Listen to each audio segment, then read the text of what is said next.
আসসালামু আলাইকুম ওৰহমতুল্লাহি ওবৰকাতু। হাসান ভাই প্ৰশ্ন কৰিছে,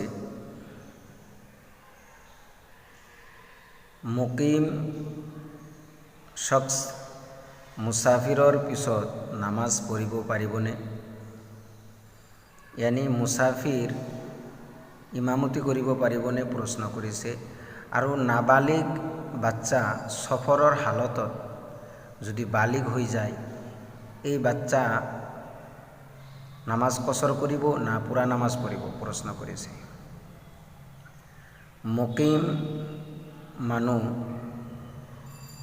মুকিম হৰ নামাজ মুছাফিৰৰ পিছত পঢ়িব পাৰে, ইক্তেদা কৰিব পাৰে।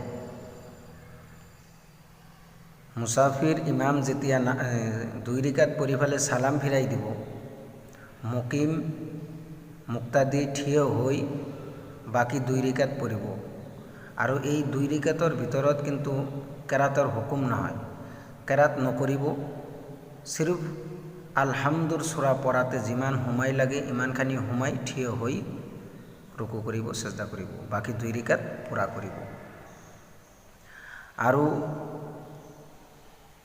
নাবালিগ বাচ্চা যেতিয়া বালিগ হৈ যায় সফৰৰ হালতত, যেটো জাগাত বালিগ হৈছে সেই জাগাৰ পৰা যেটো জাগাত যাব, সেই জাগা যদি ইমান দূৰ হয়, যদি সফৰৰ সমান হয়, তেনেহ'লে এই বাচ্চা মুছাফিৰ হ'ব, নামাজ কসৰ কৰিব।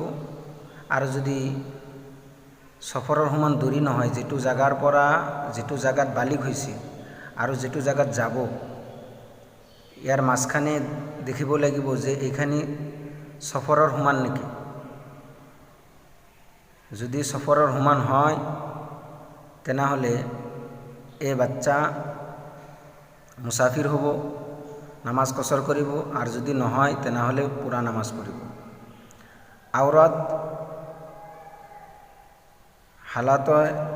আওৰাত হালাতে হায়েজত সফৰ শুৰু কৰিছে, সফৰৰ হালতে পাক হৈ গৈছে। এতিয়া এই আওরাত দেখিব যে আওরাত যেটো জাগাত যাব আর যেটো জাগাত পাক হয়েছে ইয়ার মাঝখানে কিমান দূরে আছে। যদি সফৰৰ সমান হয় মুছাফাত, তেনেহ'লে এই আওৰাত কসৰ কৰিব। আৰু যদি মুছাফাহাত নহয় তেনেহ'লে এই আওৰাত পুৰা নামাজ পড়িব। মাসলা হল,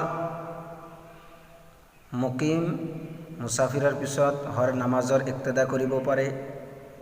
মুছাফিৰ ইমাম 2 ৰিকাত নামাজ পঢ়াই ফেলে সালাম ফিৰাই দিব, আৰু মুকিম থিয় হৈ বাকি 2 ৰিকাত পুৰা কৰিব। আৰু এই 2 ৰিকাতৰ ভিতৰত কেৰাত পঢ়িব নালাগে। আলহামদুৰ সূৰা পঢ়াতে যিমান সময় লাগে ইমানখিনি সময় থিয় হৈ থাকিব, থাকি ইমানখিনি সময় থিয় হৈ রুকু সেজদা কৰি নামাজ শেষ কৰিব বাকি 2 ৰিকাত। আৰু নাবালেগ সফৰৰ হালতত যদি বালিগ হয়, যেটো জাগাত বালিগ হৈছে আৰু যেটো জাগাত যাব, যেটো জাগাত যাওয়াৰ কাৰণে সফৰ কৰি আছে, দেখিব লাগিব যেটো জাগাত বালিগ হৈছে সেই জাগাৰ পৰা দেখিব লাগিব যে এই মই যেটো জাগাত যাম, যেটো জাগাত বালিগ হৈছে এই জাগাৰ পৰা কিমান দূৰ। যদি সফৰৰ সমান হয় তেনেহ'লে এই বাচ্চা মুছাফিৰ হ'ব, নামাজ কসৰ কৰিব। আৰ যদি সফৰৰ সমান নহয় তেনেহ'লে এই বাচ্চা পুৰা নামাজ পড়িব। তাৰ মানে যেটো জাগাত বালিগ হয়েছে সেই জাগাৰ পৰা তাৰ হিসাব হ'ব। আওৰাতো হালাত হায়াজত সফৰ শুৰু কৰিছে, সফৰৰ হালাতো পাক হৈ গৈছে। আৰু যেটো জাগাত পাক হৈছে সেই জাগাৰ পৰা যেটো জাগাত যাব সেই জাগালৈকে দেখিব লাগিব, মুছাফাহাত দেখিব লাগিব যে কিমান দূৰ। যদি সফৰৰ সমান হয় তেনেহ'লে এই আওৰাত মুছাফিৰ এই আওৰাত নামাজত কসৰ কৰিব। আৰু যদি সফৰৰ সমান নহয় তেনেহ'লে পুৰা নামাজ পঢ়িব। হাদা মা ইনদি, আল্লাহু আ'লাম।